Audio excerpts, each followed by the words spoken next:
আসসালামু আলাইকুম, have a good day.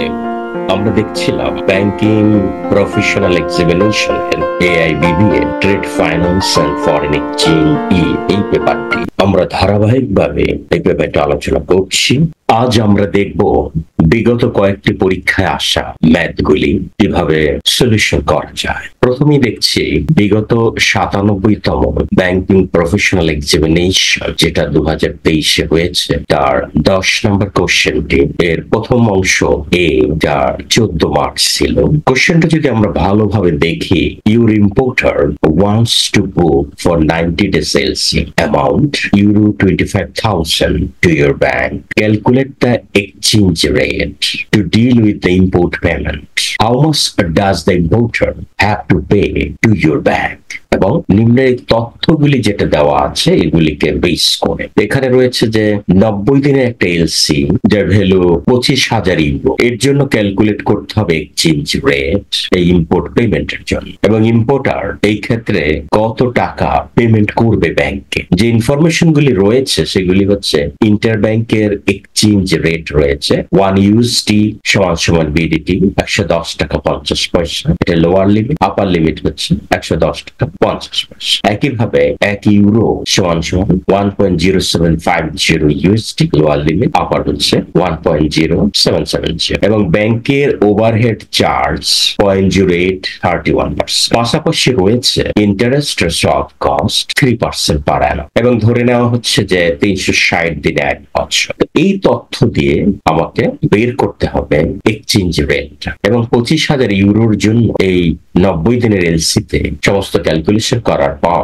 Importer ব্যাংকে কত টাকা দিবে সেটা বের করে। আমরা যদি দেখি জিনিসটি কিন্তু আসলে সহজ এভাবে যে যখন আমরা দেখব ইম্পোর্ট বিলের বিষয়টা থাকবে, যেমন ইম্পোর্ট বিল এক্সচেঞ্জ রেট, এই বিষয়টা যদি বের করতে বলা হয়, এখানে কিন্তু ইম্পোর্টের কথা বলা হচ্ছে। অথবা যদি রিমিটেন্স পেমেন্ট এক্সচেঞ্জ রেটের কথা বলা হয়, সেটা হচ্ছে যে সেলিং এক্সচেঞ্জ রেট বের করতে হবে, মানে হায়ার সেলিং এক্সচেঞ্জ রেট বের করতে হবে। আর এগুলির মানে হচ্ছে যে ব্যাংক তার কারেন্সিটা সেল করছে, আর এই সেলের ক্ষেত্রে আপার লিমিট হচ্ছে প্র্যাকটিস রয়েছে। অনুরূপ ভাবে যদি আমাদের এক্সপোর্ট বিল হয়, এটা তো ইম্পোর্টের, যেটা আমাদের 96 ডিপ্লোমা পরীক্ষায় এসেছিল, সেটা ছিল এক্সপোর্ট। এবার 98-এ এক্সপোর্টেরটাই আসার সুযোগ রয়েছে। তো এক্সপোর্ট বিল যদি হয় এক্সচেঞ্জ রেট, এক্সপোর্ট বিল এক্সচেঞ্জ রেট মানে হচ্ছে বাইং এক্সচেঞ্জ রেট। এখানে ব্যাংক কারেন্সি বাই করে, এটা কিন্তু লোয়ার লিমিট হবে। তাহলে এভাবে আমরা যদি মনে রাখি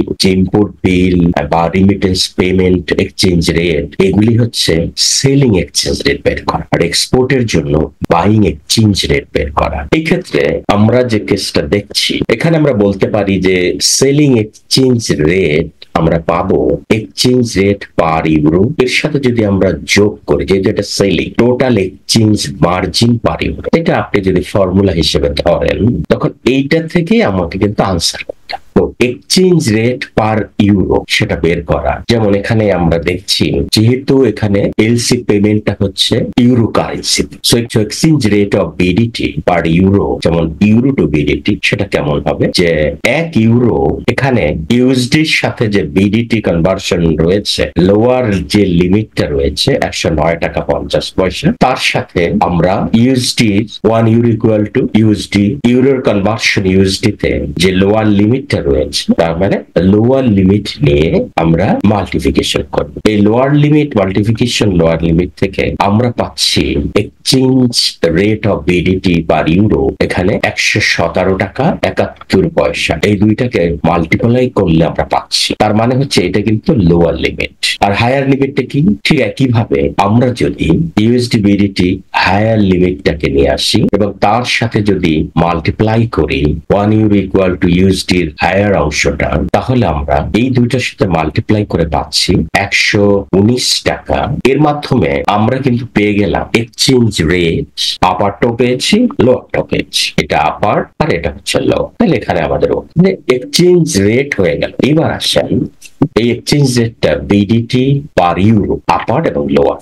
লিমিট। এখানে কিন্তু ইউরোর সাথে বিডিটি দেওয়া না, সেটা এখানে বের করা আমাদের একটা পার্ট শেষ। দেন আমি যদি টোটাল এক্সচেঞ্জ মার্জিনটাকে ক্যালকুলেশন করতে যাই, তখন আমার কিন্তু লাগবে ওভারহেডের চার্জ কতটুকু হচ্ছে সেটা পার ইউরো, এবং ইন্টারেস্ট পার ইউরো কত সেটা বের করতে হবে। এবং এই দুটাকে যদি আমরা যোগ করি তাহলে টোটাল এক্সচেঞ্জ মার্জিন পাবো পার ইউরো। এক্ষেত্রে ওভারহেড চার্জের বিষয়টা রয়েছে।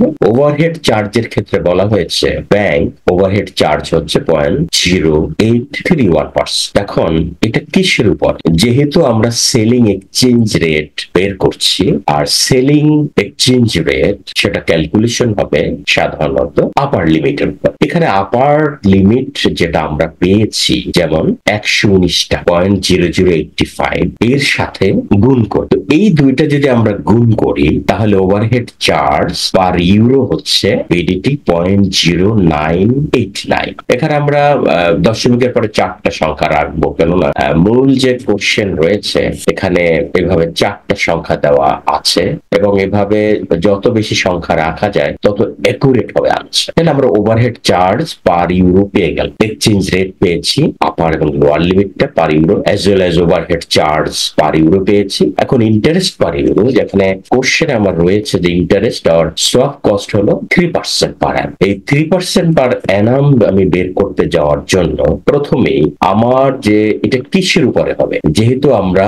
সেলিং এক্সচেঞ্জ রেট বের করতে যাচ্ছি, আপার যে লিমিট আমরা ক্যালকুলেশন করেছি সেটাকে আমরা এখানে এর সাথে এলসিটা হচ্ছে 90 দিনের, আর এই যে রেটটা এটা কিন্তু বাৎসরিক। তাহলে 90 দিনে কি কতটুকু হবে? তাহলে এইটার জন্য আমরা 90 ডেজ ডিভাইডেড বাই 360 ডেজ, তাহলে 90 দিনের এখানে পাচ্ছি। এটার সাথে 3% আমি মাল্টিপ্লাই করি। কিসের 3%? হচ্ছে ইন্টারেস্ট রেট বা সোয়াপ পার অ্যানাম। এটার সাথে 90কে আমি যদি 360 দিয়ে ভাগ দেই এবং 3% যদি বের করি, তার সাথে 119.0085 মাল্টিপ্লিকেশন করি, তাহলে আমরা পাবো বিডিটি 0.8926 পার ইউরো। তাহলে এর মাধ্যমে আমি পেয়ে যাচ্ছি ইন্টারেস্ট পার ইউরো। এটা হয়ে গেল। এখন আমাকে এই যে ওভারহেড চার্জ এবং ইন্টারেস্ট পার ইউরো, এই দুইটার যেটা আমরা পেলাম, এই দুটো যদি আমরা যোগ করি তাহলে টোটাল এক্সচেঞ্জ মার্জিন পাবো। এটা আমরা ইজিলি করে ফেলতে পারি, কারণ এটা আমরা পেয়েছি। তো এখানে আমরা যদি দেখি ইন্টারেস্ট বিডিটি এত পার ইউরো 0.8926, এটাই কিন্তু আমাদের, এবং ওভারহেড চার্জ পার ইউরো যেটা আমরা এখানে পেয়েছি, ওভারহেড চার্জ পার ইউরো 0.0989, এটা এখানে নিয়ে আসি। এই দুটো আমরা যোগ করে পাচ্ছি টোটাল এক্সচেঞ্জ মার্জিন পার ইউরো, যা হচ্ছে বিডিটি 0.9915। ওকে, এবার আমাদের কি হবে? আমরা কিন্তু আমাদের যেগুলি ক্যালকুলেশন করার নোটে হয়ে গেছে। এখন আমরা এই যে সেলিং এক্সচেঞ্জ রেটটা আমরা বের করব। এই সেলিং এক্সচেঞ্জ রেটের জন্য আমরা দেখেছি যে ফর্মুলা রয়েছে, আমরা করতে পারি এক্সচেঞ্জ রেট পার ইউরো, সেটা হবে কিন্তু হায়ারটা। কেন হায়ারটা হবে? কারণ আমরা বের করছি সেলিং এক্সচেঞ্জ রেট। আমরা দেখেছি যে সেলিং এক্সচেঞ্জ রেট বের করতে হয় আপার লিমিটের ভাগ।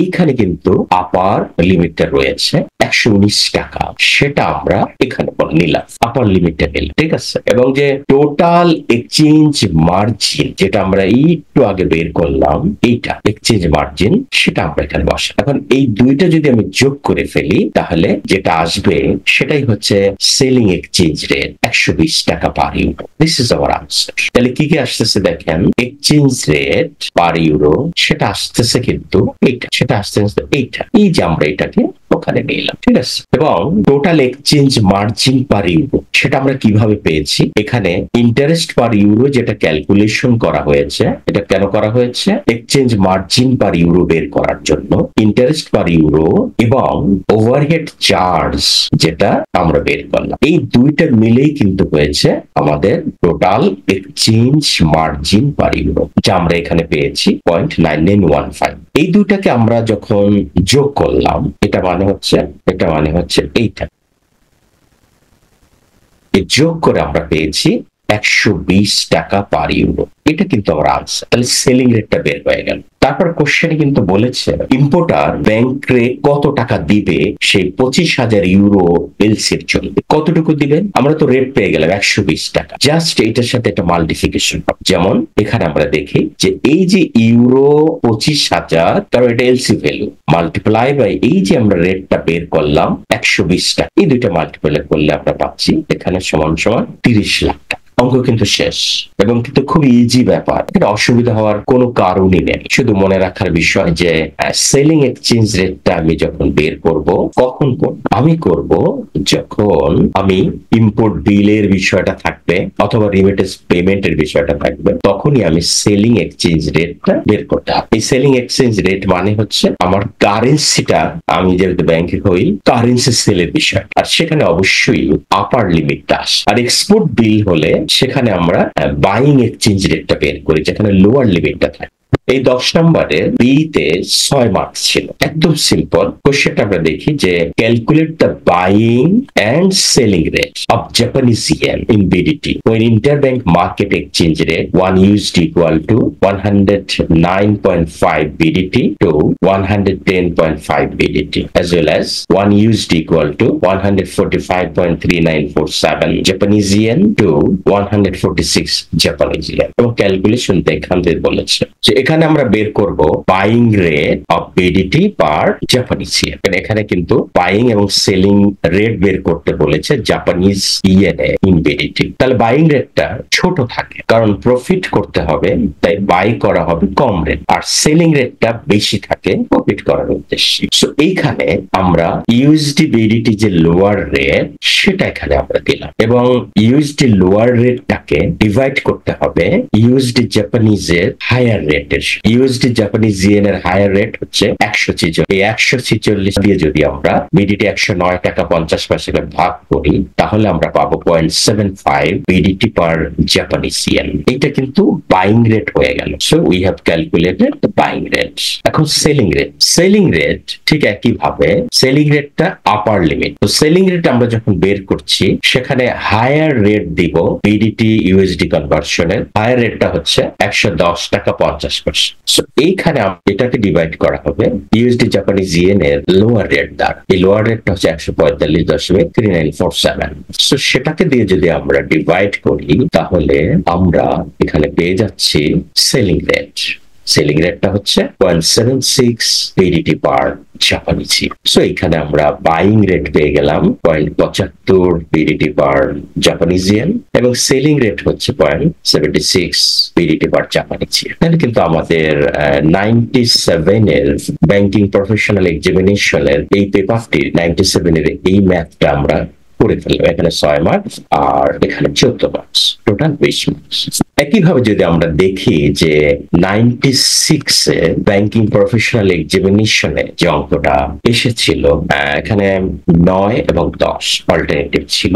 সো 9 নম্বর কোশ্চেনটা সেটা 20 মার্কস, 10 20 মার্কস। সো এই ক্ষেত্রে এক্সপোর্টার, যেমন আগেরটা আমরা করলাম ইম্পোর্টার, এটা হচ্ছে exporter wants to sell 120 days to sell bill of 65,000 euro to your bank. Calculate the buying exchange rate.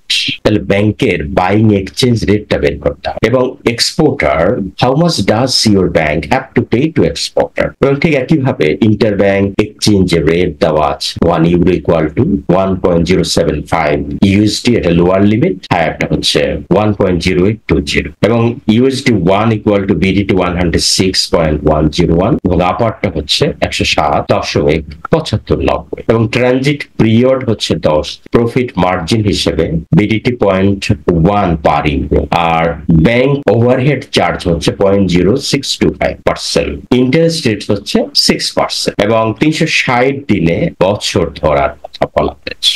এখানে আমরা কি করব? বাইং এক্সচেঞ্জ রেট আমরা বের করব। এর জন্য এক্সচেঞ্জ রেট পার ইউরো, সেখান থেকে আমরা আমরা মাইনাস করব টোটাল এক্সচেঞ্জ মার্জিন পার ইউরো, কেননা এটা আমার বাইং এক্সচেঞ্জ রেট, আর আগেরটা যেটা করা হয়েছিল selling exchange rate. Selling exchange রেটে সেখানে আমরা মার্জিনটাকে যোগ করেছি। আমি বাই করব অবশ্যই সেটা বিলও হবে, আর সেল করব অবশ্যই বেশি হবে ব্যাংকের জন্য। সো আমরা এই জিনিসগুলি ক্যালকুলেশন যদি করি, নোট হিসেবে আমরা যদি দেখি exchange rate of BDT per euro, ঠিক আগের মতনই আমরা কি করব, 1 ইউরো কত বিডিটি সেটা বের করব। সো এই ক্ষেত্রে লোয়ার ইউএসডি এবং লোয়ার ইউএসডি বিডিটি এটার সাথে এটা যদি মাল্টিপ্লাই করি তাহলে লোয়ার রেটটা চলে আসবে। একইভাবে আমরা বিডিটি 106.101 মাল্টিপ্লাই বাই 1.0715 এটাকে মাল্টিপ্লিকেশন, এটাকে আমরা যদি গুণন করি তাহলে আমরা পাচ্ছি 113.6872 টাকা। তাহলে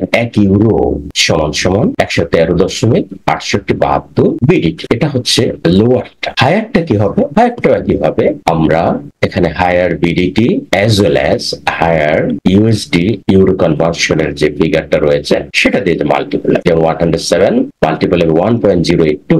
সো এইটাকে আমরা মাল্টিপ্লাই করব। ওকে, এইটা মাল্টিপ্লাই করে পাচ্ছি 116.595। তাহলে আমরা exchange rate of BDT per euro আমরা পেয়ে গেলাম আপার এবং লোয়ার দুটো। এখন আমাদের এক্সচেঞ্জ মার্জিনটা বের, তার জন্য আমাদের কয়েকটা কাজ। এক হচ্ছে এখানে কত দিন আমার টোটাল ডেজ কতদিন এখানে যুক্ত থাকবে, টোটাল ডেজটা আমরা বের করব। এই ক্ষেত্রে আমরা দেখি যে এখানে 120 দিন এবং আমার 10 দিন হচ্ছে ট্রানজিট পিরিয়ড, এটার সাথে অ্যাড হবে। এটা দুইটা মিলে আমার হচ্ছে 130 দিন। আবার প্রফিট মার্জিন কিন্তু সরাসরি দেওয়া আছে, কি দেওয়া আছে? প্রফিট মার্জিন বিডিটি 0.1 পার ইউরো, 0.1 পার ইউরো। এটা আমরা সরাসরি এখানে বসালাম প্রফিট মার্জিনটা। এবার ব্যাংকের যে ওভারহেড চার্জ সেটা রয়েছে 0.0625%। এই ওভারহেড চার্জটার জন্য আমাদের যে ক্যালকুলেশন, ওভারহেড চার্জ যেটা দেওয়া আছে সেখানে আমাদের কি করতে হবে, আমরা যেহেতু বাইং এক্সচেঞ্জ রেট বের করছি এখানে লোয়ার রেটটার সাথে আমাকে ওভারহেডের যে পার্সেন্টেজটা রয়েছে সেটাকে মাল্টিপ্লিকেশন অথবা এটার সাথে আমরা গুণন করব। এটাকে যদি এটার সাথে গুণ করি তাহলে আমরা পাচ্ছি ওভারহেড চার্জ হবে পার ইউরোতে 0.0711। ওভারহেড হয়ে গেল। এবার আসেন আমাদের রয়েছে যে ইন্টারেস্ট রেট হচ্ছে 6% পার অ্যানাম। তাহলে ইন্টারেস্টটা বের করতে হবে। এখানে আমাদের কতদিন এখানে যুক্ত দেখলাম যে আমরা 130 দিন। তাহলে ইন্টারেস্ট রেটটা আমরা বের করব 6% ইন্টারেস্টে, ইন্টারেস্ট রেট পার ইউরো। তাহলে লোয়ার এক্সচেঞ্জ রেটটা আছে সেটার সাথে আমরা 6% বের করব 130 দিন ডিভাইডেড বাই 360 দিন, কেননা এই রেটটা কিন্তু বাৎসরিক। আমি ব্যবহার হচ্ছে কিন্তু 130 দিন, যার ভিতরে 10 দিন হচ্ছে ট্রানজিট পিরিয়ড এবং 120 দিন হচ্ছে ওই বিলের জন্য। এই কাজটা করলে আমরা পাচ্ছি ইন্টারেস্ট রেট পার ইউরো 2.4623 হয়ে গেল। এখন আমরা কিন্তু ইজিলি টোটাল এক্সচেঞ্জ মার্জিন পার ইউরো বের করে ফেলতে পারি। তো টোটাল এক্সচেঞ্জ মার্জিন পার ইউরো আমরা যে বের করব, কি কি আছে এখানে? পার ইউরোতে ইন্টারেস্ট কত, যেটা আমরা এইখানে বের করলাম, পার ইউরোতে ইন্টারেস্ট 2.4632, এটা একটা পার্ট। এরপর প্রফিট মার্জিন পার ইউরো, প্রফিট মার্জিন পার ইউরো সরাসরি কোশ্চেনে দেওয়া আছে 0.1 পার ইউরো, মানে 10%। ওকে, এবার এর সাথে যোগ হচ্ছে ওভারহেড চার্জ। তো ওভারহেড চার্জটা কিন্তু আমরা এখানে বের করি। পার ইউরো ওভারহেড চার্জ হচ্ছে 0.0711। সেই যে 0.0711 ওভারহেড চার্জটাকে এটার সাথে আমরা যোগ করে ফেললাম। এই তিনটা যোগ করার পর তাহলে আমরা পাচ্ছি 2.634। তাহলে আমার রেট আছে এবং এক্সচেঞ্জ মার্জিন পার ইউরো সেটাও আমরা পেয়ে গেলাম। এই দুটাকে এখন যদি আমরা আমাদের মতো করে বসাই, যেমন এক্সচেঞ্জ রেট পার ইউরো আর হচ্ছে টোটাল এক্সচেঞ্জ মার্জিন পার ইউরো। এক্সচেঞ্জ রেটটা যেহেতু এটা আমরা বাইং হচ্ছে, তাই আমাদেরকে লোয়ার লিমিটটা এখানে বসাতে হবে। এর সাথে আমার যে এক্সচেঞ্জ মার্জিন রয়েছে সেটাকে মাইনাস, এখানে টোটাল এক্সচেঞ্জ মার্জিন পার ইউরো যেটা পেয়েছি আমরা সেটাকে মাইনাস করবো। এটা আমরা পেয়েছি সর্বশেষে যেটা করবো, এটার সাথে এটা বাদ দিলে আমরা পাচ্ছি 111.0529 টাকা। তাহলে আমার কিন্তু বাইং এক্সচেঞ্জ রেট আমরা পেয়ে গেলাম। এটা কাজ। এবং কোশ্চেনের আর একটা পার্ট ছিল যে এখানে কোশ্চেনে আবার বলা হয়েছিল যে how much does your bank have to pay to exporter, এক্সপোর্টারকে কত পেমেন্ট করবে। এক্সপোর্টারকে পেমেন্ট করবে, এটা কি জন্য করতেছে? 120 দিনের বিলের জন্য 65,000 ইউরো। তাহলে এই যে 65,000 ইউরোর সাথে মাল্টিপ্লিকেশন হবে যে রেটটা আমরা বাইং এক্সচেঞ্জ রেট বের করলাম 111 টাকা, সেটা এই দুটা যদি আমরা গুণ করি তাহলে পাচ্ছি 72,18,438 টাকা 50 পয়সা। আনসার ওকে, শেষ। খুবই সিম্পল, কিন্তু একটু যদি আমরা চিন্তা করে করার চেষ্টা করি, না পারার কোনো কারণ নাই। এবং ব্যাংকিং ডিপ্লোমার 96 এর 9 নম্বর কোশ্চেন অথবা 10 নম্বর দুইটা একটা দেওয়ার জন্য বাধ্যতামূলক ছিল, যেখানে 9 নম্বরটা আমরা করলাম, 10 অনুরূপ ভাবে এটা 20 মার্কস। এখানে কি রয়েছে? Based on the following information please calculate the buying and selling rate of Bangladeshi taka as per the Japanese yen. তাহলে আগেরটার মতনই বাইং সেলিং রেট বের করতে হবে জাপানিজ ইয়েনে বাংলাদেশি টাকা। এখানে ইন্টারব্যাংকের ট্রানজাকশনটা বলা হয়েছে USD 1 equal to 130.301 Japanese yen lower, এবং আপারটা হচ্ছে 132 টাকা 1280, আর 1 ইউএসডি ইকুয়াল টু বিডিটি 106, এটা লোয়ার, এবং আপার হচ্ছে 107.7590। এবং অলসো ক্যালকুলেট করতে বলা হয়েছে 2 মিলিয়ন জাপানিজ ইয়েন ক্রয় করার জন্য ব্যাংক কি পরিমাণ টাকা দিবে বা পেমেন্ট করবে, ইনস্ট্রাকশন। এটার আনসার হিসেবে যদি দেখি আমরা, আমাদেরকে বাইং এবং সেলিং রেটটা বের করতে। তাহলে আমরা জানি যে বাইং রেট হচ্ছে লোয়ার রেটটা, আমি কম দামে কিনবো, কিন্তু সেলিং রেটটা হচ্ছে আমাদের হায়ার রেট, আমি বেশি দামে বেচবো। So buying rate of BDT per Japanese yen, সেটা আমরা কিভাবে বের করতে পারি? যে বিডিটির যে লোয়ার রেটটা রয়েছে, সেই বিডিটির লোয়ার রেটের সাথে জাপানিজ হায়ার রেটের দ্বারা আমরা ডিভাইড করব, তাহলে আমরা পাচ্ছি বাইং রেট হচ্ছে 0.803 বিডিটি পার জাপানিজ ইয়েন। সেলিং রেটের ক্ষেত্রে একইভাবে আমরা সেল করব বেশি দামে। তো সেলিং রেট আমরা যখন বের করছি, সেলিং রেটে আমার হায়ার বিডিটিটা থাকবে, আর আমি ডিভাইড করব লোয়ার জাপানিজ যে রেট ইউএসডির সাথে, সেটা। এই কাজটা করলে আমি পাচ্ছি 0.827 বিডিটি পার জাপানিজ ইয়েন। এখানে দেখা যাচ্ছে যে আমি বাই করছি কমে 0.803 বিডিটি পার জাপানিজ ইয়েন, আর সেল করছি 0.827 বিডিটি পার জাপানিজ ইয়েন। তাহলে আমরা কিন্তু এই দুটোটাই পেয়ে গেলাম, একটা হচ্ছে আমি সেলিং পেয়েছি, আর একটা হচ্ছে আমি বাইং রেট পেয়ে গেছি। এটাকে আমরা কিন্তু সহজভাবে এভাবে বের করতে পারি, একটা বিডিং প্রাইস, একটা হচ্ছে আস্কিং প্রাইস। এভাবে শর্টকাটও আমরা করতে পারি। এখানে আমরা দেখি যে বিডিটির লোয়ার যে রিমেটটা, তাকে আমরা ডিভাইড করছি জাপানিজ ইয়েনের হায়ার আস্কিং প্রাইসটা দিয়ে, ফলে আমরা পেয়ে যাচ্ছি বিডিটি পার জাপানিজ ইয়েন লোয়ারটা 0.8030 এজ লাইক সমান, এবং ইউএসডি বিডিটি হায়ার পার্টটা 107 টাকা 75 পয়সা, তাকে আমরা ডিভাইড করছি 130 টাকা 0.301 জাপানিজ ইয়েন পার ইউএসডি লোয়ার যে লিমিটটা লোয়ার পার্ট, সেখানেও একইভাবে 827 পাচ্ছি। আমরা এভাবে কিন্তু করতে পারি, এভাবে করতে আমরা কিন্তু রেট পেয়ে গেছি। এইটা কিন্তু বাইং রেট এবং সেলিং রেট, একদম সিম্পল, ইজি। কোশ্চেন আর একটা পার্ট ছিল, the amount of BDT to be paid by your bank for buying 2 million Japanese yen. এই 2 মিলিয়ন জাপানিজ ইয়েন কেনার জন্য ব্যাংক কত টাকা পেমেন্ট করবে বিডিটিতে? তো 2 মিলিয়ন জাপানিজ ইয়েন এবং আমার বাইং রেট, আমি এটা কি করতেছি? বাই করতেছি। তো বাইং রেটটা কিন্তু আমরা এখানে পেয়েছি 0.8030, এটা বলি বা এটা বলি, দেখেন বাইং রেট এখানে আমাদের চলে আসতেছে। এই দুইটার সাথে মাল্টিপ্লাই করলে আমরা পাচ্ছি বিডিটি 16,06,000। আনসার কিন্তু শেষ। তো আমরা এখানে একদম সিম্পল, না পারার কোনো কারণই নেই। এ ধরনের কিছু কিছু কোশ্চেন আগে যেটা ছিল, আগের পেপারটা ছিল international trade and foreign exchange, ইএফ নামে, সেখানে কিন্তু এই ম্যাথগুলি ছিল। তো তেমনি ডিসেম্বর 14-তে ইভেন সেই অঙ্কটাই আবার জুন 13-তেও এসেছিল। কোশ্চেন নাম্বার ছিল 10, মার্কস ছিল 20। Determine your banks Japanese yen buying and selling rate. Buying selling rate Japanese ইয়েনে বের করা এগেইনস্ট সুইস। সো আজ এই পর্যন্তই, এবং সামনে বাকিগুলি আস্তে আস্তে সলভ করব এবং বিভিন্ন মডিউলের জিনিসগুলি নিয়ে আসবো। আপনারা ভালো থাকবেন এবং পরীক্ষা অ্যাটেন্ড করবেন, প্রস্তুতি না থাকলেও অ্যাটেন্ড করবেন, কারণ আপনি অ্যাজ এ ব্যাংকার হিসেবে আপনার যে বাস্তব অভিজ্ঞতা রয়েছে সেগুলোর আলোকেই কিন্তু আপনি যদি ভালোভাবে একটু লিখেন দেখবেন যে টু দ্য পয়েন্ট হয়ে গেছে, কোশ্চেনে যা চেয়েছে তাই, এবং ইনশাল্লাহ পাস করে ফেলবেন বা কোয়ালিফাইড হয়ে যাবেন, কারণ ওই ক্যাপাসিটি আপনার রয়েছে। ধন্যবাদ, ভালো থাকবেন, আবার দেখা।